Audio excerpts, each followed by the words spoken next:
Captain Minho Park stood on the bridge of the Silent Watcher, staring at the massive space station floating in the distance. His dark eyes reflected the cold light of distant stars as he watched alien ships come and go from the structure. For 3 years he had been here watching and learning. For 3 years Earth had trusted him to stay hidden. "Captain, we're picking up another Council transmission," said Dr. Hana Kim from her station. She was the ship's chief scientist, and her job was to understand everything about the aliens they watched. She pushed her black hair behind her ear and turned to face Minho. "You'll want to hear this one." Minho walked over to her station. The translation software turned the alien words into Korean, then into English on the screen. He read the message and felt his jaw tighten. The Galactic Council was talking about Earth again. They were always talking about Earth, but never in a good way. "They're calling us primitives again," Hana said quietly. "They say we barely left our own solar system. They think we're nothing." Minho said nothing. He had heard it all before. The Galactic Council was made up of 12 alien species who believed they were the most important beings in the universe. They had rules for everything. They had laws that covered thousands of worlds, and they had no respect for anyone they considered beneath them. Earth had discovered the Council 15 years ago, when scientists picked up strange radio signals from deep space. The signals were messages, conversations, and broadcasts from dozens of alien civilizations. Humanity had finally found proof that they were not alone in the universe. But instead of announcing themselves to the galaxy, Earth's leaders made a different choice. They decided to stay quiet. They decided to listen and learn before speaking. Admiral Jinwoo Choi, the head of Earth's United Defense Fleet, had said it best. "A smart person listens first and speaks later. We will watch them and learn everything. Then when we finally speak, we will be ready." So Earth built ships like the Silent Watcher. They were fast, quiet, and almost impossible to detect. They sent these ships to watch the Council worlds from a distance. Captain Minho and his crew of 30 people had been living in space for years, collecting information and sending it back to Earth. What they learned was not encouraging. The Galactic Council did not just ignore species they thought were primitive. They used them. They took resources from their worlds. They made rules that benefited the powerful and hurt the weak. They smiled and talked about civilization and progress, but behind the beautiful words was something ugly. "How many species have they done this to?" Minho asked. Hana pulled up a list on her screen. "We've confirmed 47 species that the Council has exploited in some way. Some lost their resources, some lost their freedom, some just disappeared from the records entirely." Minho felt cold anger in his chest. This was not the advanced, enlightened civilization that humanity had hoped to find in the stars. This was just another empire wrapped in fancy words and pretty lies. "Sir, we have another ship approaching," called out Lieutenant Jiho from the navigation console. "It's a Council patrol. Same route as always." "Take us deeper into the asteroid field," Minho ordered. Standard evasion pattern. The Silent Watcher moved silently through space, hiding among the rocks and ice. The Council patrol ship passed by without noticing them. It had happened dozens of times before. The Council's technology was good, but Earth's stealth systems were better. That was one advantage of staying quiet. Earth scientists had time to study Council technology and build something superior. Minho returned to his chair and pulled up the reports from other Earth ships. There were 15 reconnaissance vessels like his scattered throughout Council space. All of them were watching, learning, and staying hidden. Together, they had built a massive database of information about the galaxy. They knew which Council species were the most arrogant. They knew which ones had military weaknesses.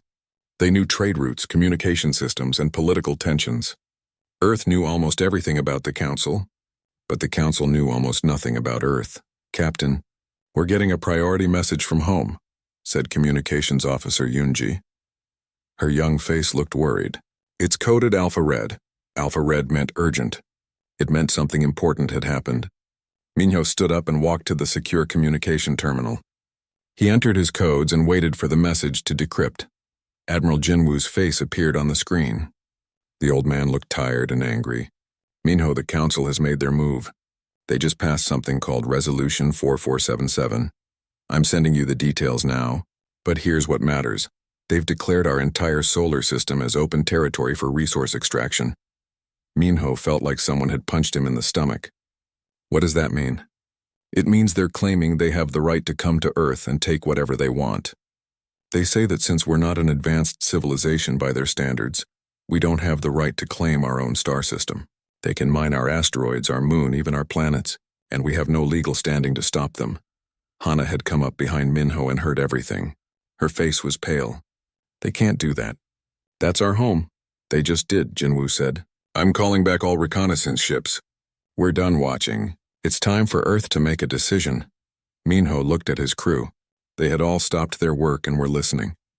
These 30 people had spent years in space, away from their families, gathering information for Earth. They had done everything right. They had been patient. They had been smart, and now the Council was going to take Earth's home anyway. Admiral, what are our orders? Minho asked. Jinwoo's expression became hard as stone. Come home, Captain. Bring all the data you've collected. Every weakness, every secret, every lie. Bring it all home. The Council thinks we're primitive. They think we're weak. They're about to learn why Earth stayed silent for 50 years. The transmission ended. Minho turned to his crew. He saw fear in some faces, anger in others, but mostly he saw determination. They all knew what this meant. The time for hiding was over. Set course for Earth, Minho ordered. Maximum speed. It's time to go home. As the silent watcher turned toward distant Earth, Minho looked one last time at the Council space station. Alien ships continued their peaceful routines, unaware that everything was about to change. The Council had made their choice. They had shown disrespect to humanity one too many times. Now Earth would respond, and the galaxy would never be the same. Ambassador Yuna Lee checked her reflection one last time before leaving her quarters.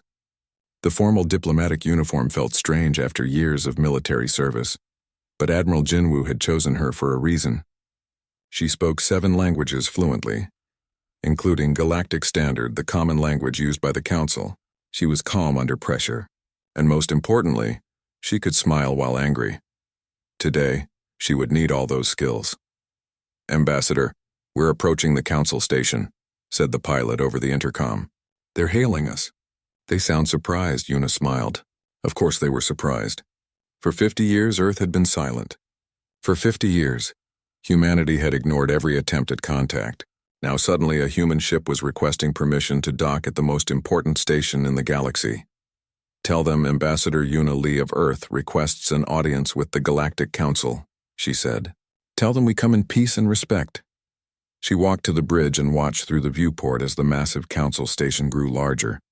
It was beautiful, she had to admit.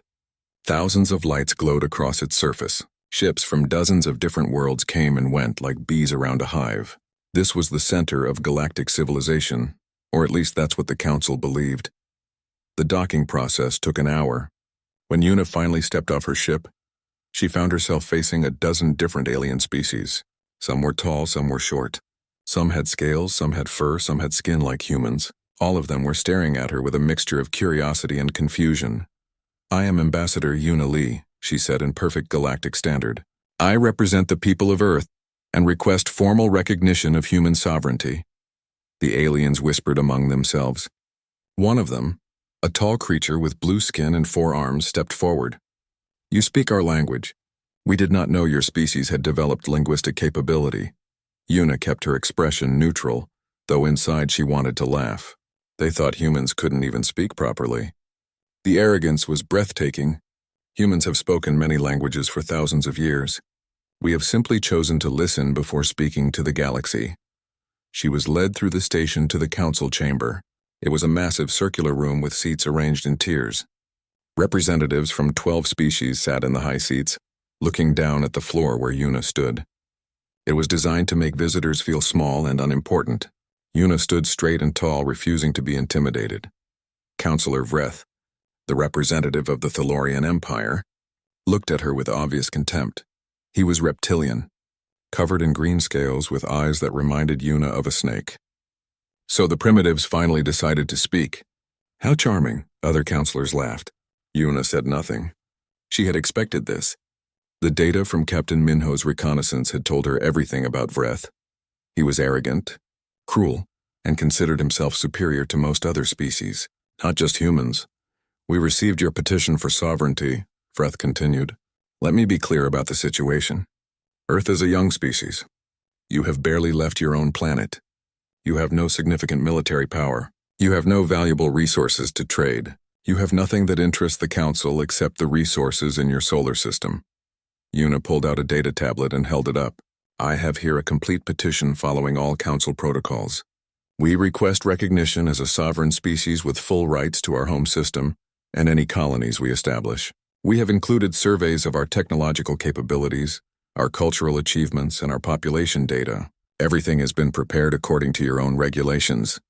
She walked forward and placed the tablet on the Council floor. It was another calculated insult, making her walk to them like a servant. But Una had learned that sometimes you had to play by their rules before you could change them. One of the other counselors, an elderly creature with gray skin and kind eyes, picked up the tablet with a floating device. Chairman Thax examined the data. This is surprisingly thorough. The protocols have been followed exactly. Of course they have, Vreth snapped. Even animals can be trained to follow simple instructions. He looked directly at Una. Does the pet understand it's speaking to its masters? The chamber erupted in laughter. Una felt her hands clench into fists, but her face remained calm. She had been warned this would happen. She had prepared for this moment. I understand perfectly, Counselor Vreth, she said quietly. I understand that you believe might makes right. I understand that you view anyone weaker as beneath you. I understand that respect is a word you use but do not practice. The laughter stopped. Vreth's eyes narrowed dangerously. Careful, human. You are in no position to lecture the Council. Chairman Thax raised a hand for silence. The human makes a formal petition. We must respond formally. He looked at Una with something that might have been respect. However, the Council has already passed Resolution 4477. Your solar system has been designated as open territory. We are willing to offer Earth Protectorate status instead. What does Protectorate status mean? Una asked, though she already knew the answer. It means you will be under Council protection and Council law, Thax explained. You will have no voting rights on the Council, but you will be safe from external threats. In exchange, the Council will have access to resources in your solar system. It was slavery dressed in diplomatic language. They would take what they wanted from Earth and give nothing in return. Una had expected this too. I need to consult with my government, she said. I request 48 hours to bring your offer to Earth and receive instructions. Vreth laughed again. 48 hours? To deliver a message across the stars? Primitive indeed. Very well, human. You have your 48 hours. But know this. If Earth rejects our generous offer, we will enforce compliance. We have 300 warships ready to visit your system and explain the situation more clearly. Una bowed slightly, another gesture of false respect. I will convey your message exactly as stated, Counselor. As she turned to leave, she heard Vreth speaking to another counselor in a voice loud enough for her to hear. Send scouts to Earth immediately. I want to know what defenses they actually have. My guess, barely anything. These humans are all talk. Una walked out of the chamber with her head high. She maintained her dignity until she was back on her ship. Only then, in the privacy of her quarters, did she allow herself to feel the anger and frustration. She recorded a message for Admiral Jinwoo, describing everything that had happened. When she finished, she added a personal note. They called us primitives. They called us pets. They threatened our home world. Sir, I hope we're ready to respond because they're not going to listen to diplomacy. The journey back to Earth took 2 days at maximum speed. When she arrived, Admiral Jinwoo was waiting at the docking bay with a small smile on his face. It was the first time Una had ever seen him smile. You did well, Ambassador, he said. You gave them every chance to treat us with respect. They chose insults instead. What happens now? Una asked. Jinwoo's smile grew wider. Now we stop pretending to be weak. Engineer Taiyang has been waiting 50 years to activate his systems. Captain Minho brought back all the intelligence we need, and Council scouts are already in our solar system, confirming their belief that we're defenseless. He turned and looked up at the stars. They think they know what humans are capable of. They're wrong. They're about to learn why we built weapons while we stayed silent. Una followed his gaze. Somewhere out there, a Council enforcement fleet was preparing to visit Earth. They expected an easy victory. They expected humanity to surrender without a fight. They had no idea what was waiting for them. Counselor Vreth sat in the command chair of his flagship, the Dominator, and watched the approaching solar system with satisfaction. Behind his ship, 300 Council warships moved in perfect formation. It was the largest enforcement fleet ever assembled for such a minor action, but Vreth wanted to make a statement. He wanted the humans to see overwhelming power and understand their place in the galaxy. "We'll arrive at Earth in 6 hours," reported his tactical officer. "Our scouts confirmed their defenses are minimal, a few orbital platforms around their moon, some satellites, nothing that could stop even a single Council warship." Vreth hissed in pleasure. "Excellent. When we arrive, I want continuous broadcasts. I want the humans to hear my voice as we demonstrate what happens to primitives who refuse the Council's generosity." In orbit around Earth, Fleet Commander Samin Kang watched the approaching Council fleet on her displays. She was a small woman with sharp eyes and a reputation for precision that bordered on perfectionism. For 20 years, she had trained for this moment. For 20 years, she had prepared Earth's defenses for a battle that might never come. Now it was here, and she was ready. "All ships report ready status," said her second officer. "The stealth platforms are in position. Captain Doyen confirms the silence breaker and her squadron are prepared." Soman nodded slowly. Around Earth, 50 human warships waited in obvious positions. They were older vessels, deliberately chosen to look outdated. The Council would see them and feel even more confident. What the Council couldn't see were the 300 stealth platforms scattered throughout the solar system. They had been floating dormant for decades, powered down, invisible to sensors. Engineer Taeyang had called them his sleeping dragons. Today, the dragons would wake up. "Remember the rules," Somin said to her crew. "We disable. We don't destroy." Admiral Jinwoo was clear. "We're not here to start a war. We're here to end one before it begins." Captain Doyen Han checked his flight suit one more time and climbed into the cockpit of the silence breaker. The ship was small, barely 20 meters long, but it represented Earth's most advanced technology.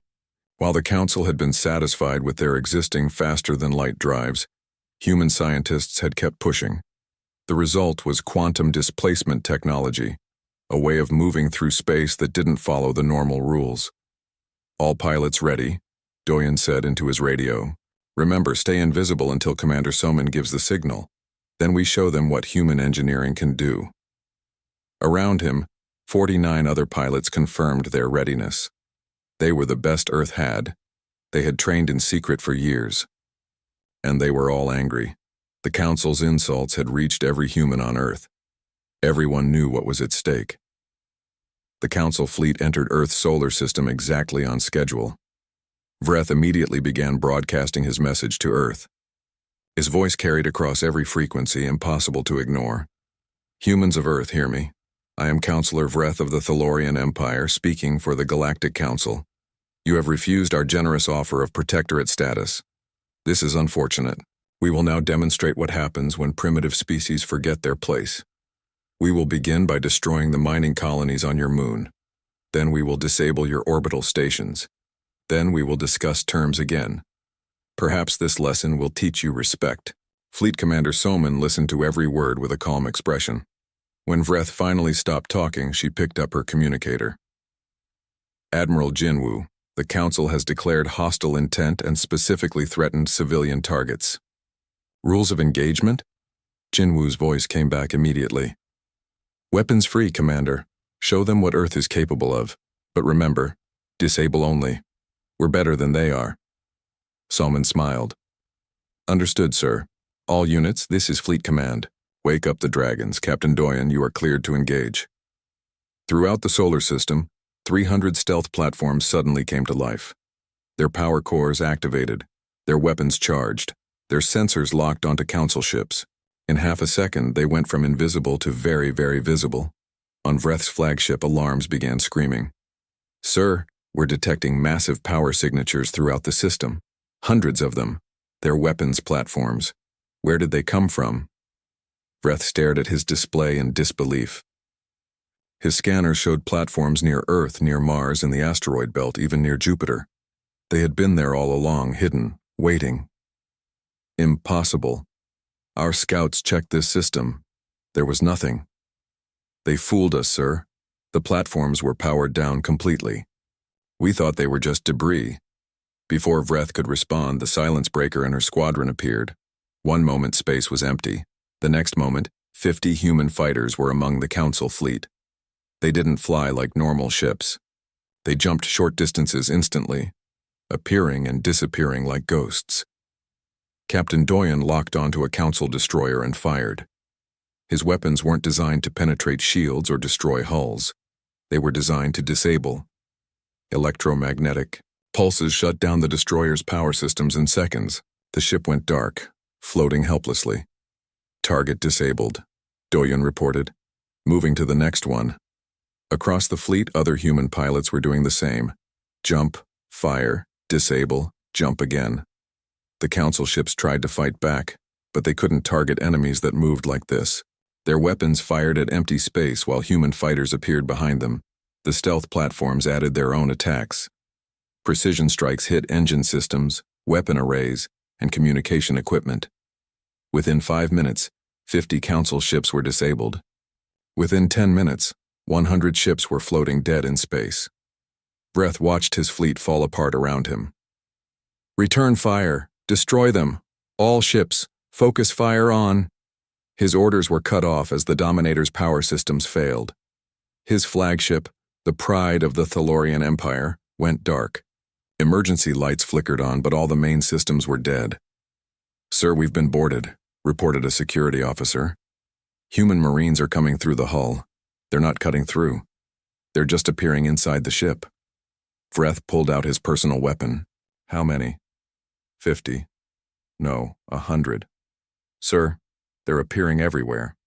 I don't understand how. The door to the bridge opened. Vreth spun around, weapon raised, but he was too slow.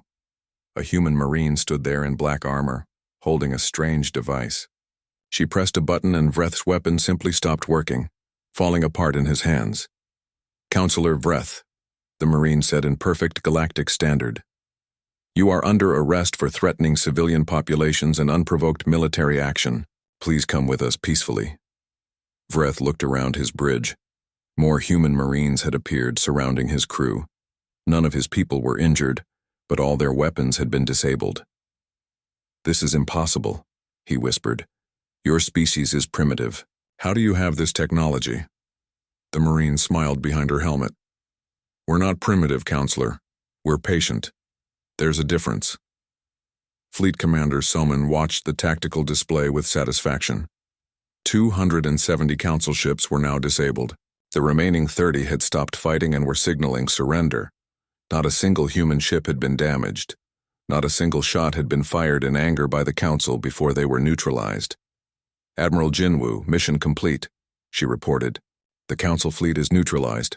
Total casualties, 0 on both sides. We have control of Counselor Vreth's flagship.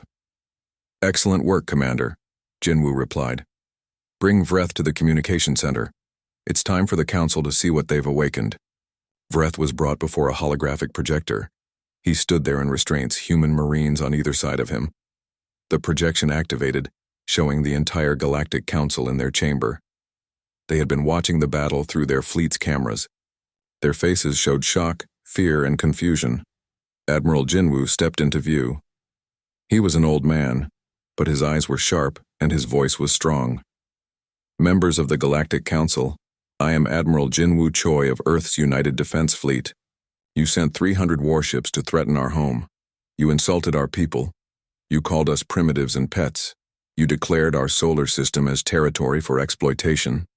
He paused, letting his words sink in. You were wrong. Earth stayed silent for 50 years. Not because we were afraid, but because we were learning. We studied you. We understood you. And we built defenses that you never imagined. Now you have a choice. You can continue to treat humanity with disrespect and discover what else we've built in secret. Or you can sit down and negotiate as equals. Jinwoo stepped closer to the camera. The choice is yours, Council, but understand this, Earth will never bow to anyone again. Dr. Hana Kim stood before the Galactic Council 3 weeks after the battle. She carried no weapons. She wore simple clothes. She looked like a scientist, not a warrior, but the information she carried was more dangerous than any fleet. The Council chamber was silent. After what happened to their enforcement fleet, no one was laughing at humans anymore. Counselor Vreth sat in his seat, released from Earth custody but stripped of his military command. He looked at Hana with hatred in his eyes. Chairman Thex spoke first. Dr. Kim, Earth has demonstrated impressive military capability. We acknowledge that we underestimated your species.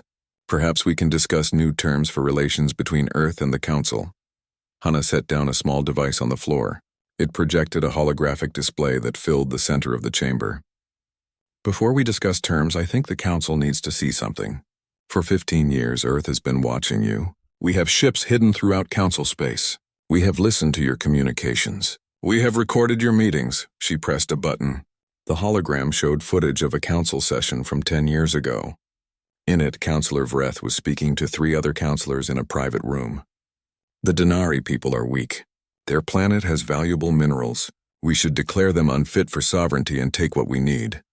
Another counselor in the recording responded, The Denari have been spacefaring for 2 centuries. Under our own laws, they qualify for protection. Vreth laughed in the recording. Our laws are what we say they are. We write the rules. We can rewrite them whenever it benefits us. The real Vreth stood up from his seat. This is a violation of diplomatic privacy. You had no right to watch you. Hana interrupted. The same way you sent scouts to watch Earth before attacking us? The same way you've been monitoring dozens of species without their knowledge? Please, Counselor, tell us more about rights and privacy. She pressed another button. The hologram showed different footage. This time it was a recording of Council military ships destroying a civilian transport from a species called the Valix. The recording had audio. The Council captain was laughing as he fired. That's what happens when you don't pay your protection fees on time. Chairman Thex's face had gone pale. Where did you get these recordings? We have 15 reconnaissance ships, Hana explained. They've been in Council space for years. Your security is impressive, but it's designed to stop other Council species from spying on each other. It was never designed to stop someone completely unknown. We've been invisible to you. She changed the hologram again. This time it showed a massive data structure, like a library made of light. This is everything we've collected. Every Council session for 15 years. Every private meeting. Every backdoor deal. Every betrayed ally. Every suppressed species. Every crime committed in the name of civilization. Intelligence Officer Nari Bai appeared beside Hana through a holographic projection from Earth. She was a small woman with gray hair and tired eyes. She had spent 15 years organizing all this data. We have documented 47 species that the Council has exploited, suppressed, or destroyed. We have evidence of corruption involving 9 of the 12 Council members. We have proof that the Council's laws are applied selectively, always favoring the powerful over the weak. Another counselor stood up. This is blackmail. You can't use stolen information to. We're not using it for blackmail, Hana said calmly. We're releasing it. Right now. Officer Nari, please activate the public transmission. Nari pressed a button on her console back on Earth. Throughout Council space, on every public network, on every planet with communication technology, the files began downloading. Trillions of aliens suddenly had access to 15 years of the Council's secrets. You can't do this, Vreth shouted. You'll destroy the Council's authority. Perhaps the Council's authority needs to be destroyed, Hana replied. Or at least rebuilt on something better than lies and fear. Chairman Thex sat down heavily. He was the oldest member of the Council, and he had seen many things in his long life. But he had never seen anything like this. What do you want from us, Dr. Kim? What is Earth's price for this? Revelation? Hana's expression softened slightly. We don't want payment, Chairman. We want change. Earth has been in contact with many of the species your Council has suppressed. We've been sharing technology with them.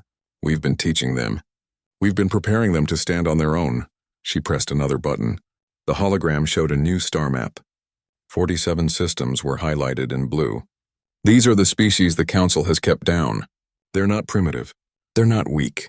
They just didn't fit your definition of advanced. But they have brilliant scientists, incredible artists, and valuable perspectives. Earth has been helping them develop in their own way, without forcing them to follow Council rules. You're creating a rival alliance, one counselor accused. You're trying to overthrow the Council. No, Hana said firmly. We're trying to create a real galactic community. One where species are judged by their character, not their military power. One where laws apply equally to everyone. One where small civilizations have the same rights as large ones. She walked slowly around the chamber, looking at each counselor. For 15 years, Earth watched you. We saw the good things you've accomplished. The Council has prevented several wars. You've facilitated trade between thousands of worlds. You've created a common language that allows different species to communicate. These are real achievements.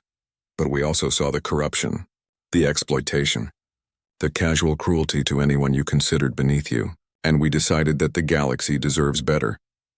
Chairman Thex studied Hana for a long moment. Unlike the other counselors, he didn't look angry. He looked thoughtful. You've planned this very carefully. The military demonstration to prove you're not weak. The data release to prove we're not as righteous as we claim.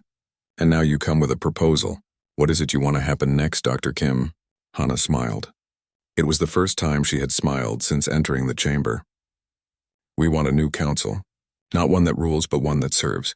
We propose the Galactic Assembly, a gathering where every spacefaring species has a voice regardless of their technology level or military power. Where laws are created by consensus, not dictated by the strong. Where Earth is one member among many equals. Impossible, Vreth hissed. You can't give equal voice to primitives and children. The galaxy would fall into chaos. Then let it, Hana replied. We'd rather have honest chaos than orderly tyranny.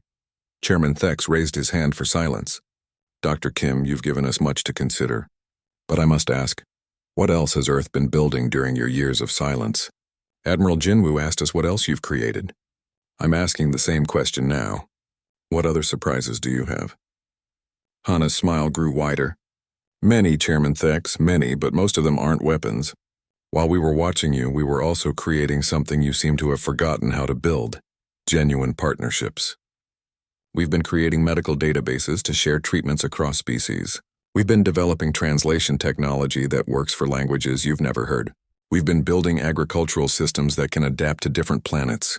She gestured to the data still streaming across the galaxy. The Council spent centuries building an empire. Earth spent 50 years building bridges. Now the galaxy gets to choose which approach they prefer. Riots and protests had already started on Council worlds. Species that had been suppressed were demanding justice. Smaller civilizations were calling for representation. The careful order that the Council had maintained was crumbling, and it was happening in real time. Chairman Thex looked at the other counselors. He saw fear, anger, and confusion. Then he looked back at Hana and saw something different. Hope. Very well, Dr. Kim, he said quietly. Let us discuss your Galactic Assembly. But understand this. If your Earth truly believes in equal voices, then you must give up the power you've just demonstrated. Can humanity live as equals? Or will you become what you claim to hate? Hana met his eyes steadily. That, Chairman Thex, is exactly what we intend to prove. 6 months had passed since the Council's fleet was defeated. 6 months since Earth had released the files that changed everything.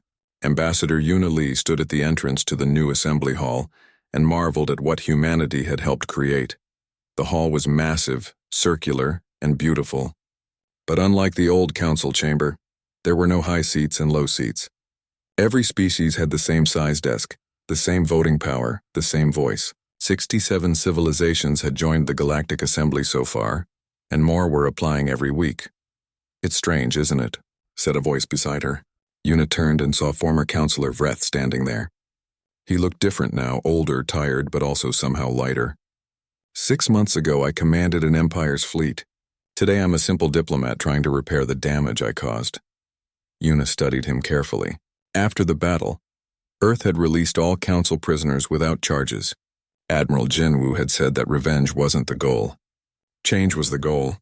Vreth had surprised everyone by volunteering to work as a liaison to species his empire had harmed. Do they forgive you? Yuna asked. No, Vreth said honestly. And I don't deserve forgiveness. But they've agreed to let me try to help. It's more than I gave them when I had power. He paused. Your people were right, Ambassador. I was arrogant. I believed might made right. I thought weaker species had no value. I was wrong about everything. Before Yuna could respond, Captain Minho approached. He was wearing a new uniform now, not military but exploratory service. Ambassador, the session is about to begin. President Jisoo is ready for her speech. The assembly hall filled with representatives from dozens of species. Yuna took her seat in the Earth section, next to Dr. Hana and Admiral Jinwoo. The old warrior had retired from military command, but now served as Earth's Secretary of Defense. His job was no longer to plan for war, but to prevent it. President Jisoo Nam walked to the central podium. She was a short woman with kind eyes and a gentle voice, but everyone in the hall fell silent when she spoke. Members of the Galactic Assembly, friends from across the stars, I stand before you today not as a leader, but as an equal. 6 months ago, Earth revealed itself to the galaxy. We did so not with diplomacy or peaceful greetings, but with military force. Some have asked why we chose violence when we claimed to want peace. She paused, letting her words settle. The answer is simple. We didn't choose violence. We chose response. When our home was threatened, we defended it. When our people were insulted, we proved our worth. But the moment the threat ended, so did our aggression. We disabled council ships without destroying them. We captured soldiers without harming them. We demonstrated power without cruelty. That is the difference between force and violence. The hall remained silent. Every species was listening. Earth stayed silent for 50 years because we were learning. We wanted to understand the galaxy before announcing ourselves. What we learned disappointed us.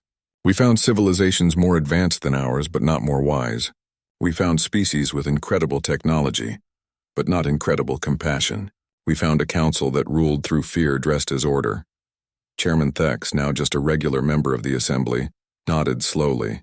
He had accepted Earth's proposal for the new system, because he had lived long enough to see the old system's flaws. But we also found hope. We found species yearning for fairness. We found civilizations that wanted connection, not conquest. We found individuals who believed the galaxy could be better. And we decided to help make that happen. President Jisoo gestured to the assembly around her. This hall represents a new beginning. Here, every voice matters. A civilization that just discovered faster than light travel has the same vote as one that has traveled the stars for millennia, because wisdom is not measured in years or technology. It is measured in how we treat each other. She pulled out a small device. Captain Minho Park, would you please join me? Minho stood and walked to the podium, looking slightly uncomfortable with the attention. Captain Minho commanded one of Earth's reconnaissance ships, President Jisoo explained. For 3 years, he watched the council in secret. He could have used that information for military advantage. Instead, he used it to understand different cultures, different perspectives, different ways of thinking. Captain, please tell the assembly what you've discovered in the past 6 months. Minho cleared his throat. My ship has been exploring beyond council space, looking for civilizations that haven't made contact yet. We found 12 new species. But that's not the interesting part. He activated his device, showing a holographic star map. We also found something else. An ancient structure abandoned millions of years ago. It was a massive station, bigger than anything in the current galaxy. The hologram zoomed in on the structure. It looked like the assembly hall, but on an enormous scale. We explored it with help from archaeologists from 6 different species. We found records. There was another galactic civilization before ours. They were incredibly advanced. They had technology we can't even understand, and they destroyed themselves. A murmur ran through the hall. The records show they fell apart because of the exact problems the old council had. Arrogance, exploitation, and the belief that some species were better than others. The civilization tore itself apart in civil wars that lasted centuries. By the end, there was nothing left but ruins and warnings. Minho's expression was serious. They left a message, translated into mathematical language that any technological species could understand. It said, "We believed we were the center of all things. We believed our way was the only way. We believed might made right. We were wrong. If another civilization arises after us, let them learn from our failure. Let them build something better. Let them remember that diversity is not weakness, but strength." The hall was completely silent now. President Jisoo spoke again. Earth is not special. We're not better than anyone else in this room. We simply had the advantage of watching before speaking. We saw the mistakes others made and tried to avoid them. Now we offer what we've built, not as leaders, but as partners. She gestured to Dr. Hana. Dr. Kim and her team have been working with scientists from 30 different species. They've created a shared medical database. A cure for disease on one world might work on another. A treatment developed by one species might save millions on another planet. This is what we can accomplish together. Admiral Jinwoo stood next. Earth is also sharing our defensive technology, but with conditions. It can only be used for protection, never for conquest. Any species that uses it for aggression will be cut off from further support. We're not building an empire. We're building a mutual defense network where every member protects every other member. Over the next hour, representatives from other species spoke. The Valix people, who had been victims of council exploitation, talked about the schools Earth helped them build. The Denari, whose planet had been targeted for resource extraction, explained how human agricultural technology had made their world self-sufficient.